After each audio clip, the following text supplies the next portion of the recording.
Բարև ձեզ սիրելի բարեկամներ, այսօր ակուր ենք պատրաստելու, մեզ անհրաժեշտ է լինելու նեխուրի արմատ, նեխուր, հայերեն պրաս կամ պրե ենք ասում հոլանդերենով, կարտոֆիլ, սխտոր ու ընթացքում արդեն համեմունքները կասեմ, ինչ որ կավելացնեմ, պետք է նախապես հիմա սրանք կտրատեմ, պատրաստեմ ու հետո կսկսենք ապուրը պատրաստել։ Նախ պետք է մաքրենք նեխուրի արմատը, հիմա ես կփորձեմ կտրել այս ձևով, կարելի է նաև բանջարեղեն կլպելու բաներով, դանակներով փորձել, ես այս դանակով եմ անում, այսպես ինձ հարմար է, կտրելու եմ մանր խորանարդիկներով, այս շատ օգտակար է, նեխուրը շատ օգտակար է ստամոք սաղիքային տրակտի համար, այնպես որ խորհուրդ եմ տալիս օգտագործել։ Հիմա կարտոֆիլը կկտրեմ, էլի քառակուսիներով, 2 հատ միջին չափի կարտոֆիլ է, սա հերիք է, կանաչ նեխուրն եմ կտրելու ու պրասը։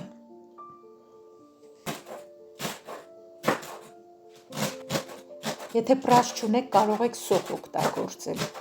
պրասի փոխարեն մի հատ սոխ ու մի բջիջ սխտոր եմ լցնելու։ Հիմա ձիթապտղի ձեթի մեջ մի փոքր տապակում եմ սխտորը ու հերթով բանջարեղենը ավելացնում եմ, խառնում եմ բոլորը իրար։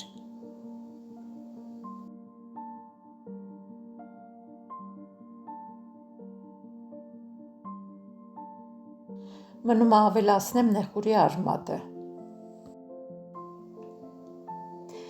խառնում եմ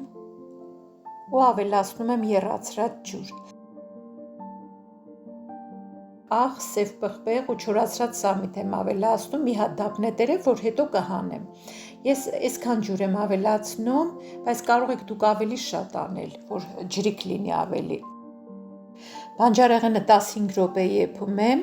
դափնետերևը հանում ենք, որ մեզ չխանգարի, ավելացնում ենք մի 100-120 մլ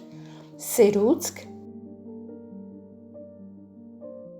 2 րոպե թողնում ենք եփվի ու բլենդերով պետք է մանրենք։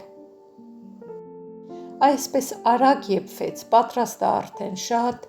համեղ, շատ սիրուն, շատ օգտակար, առողջարար ապուր է։ Ուրեմն մի փոքր մաղադանոսով կզարդարեմ այսպես, մի փոքր կիտրոնի հյութ կավելացնեմ ու մի քանի հատիկ այսպես չորացրած հացով կզարդարեմ։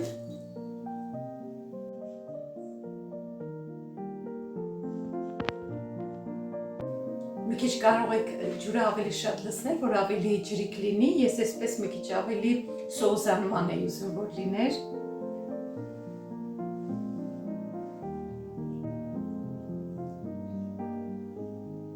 Շատ համեղ է ստացվել, փորձեք ու անուշալեք, բարեխորժեք։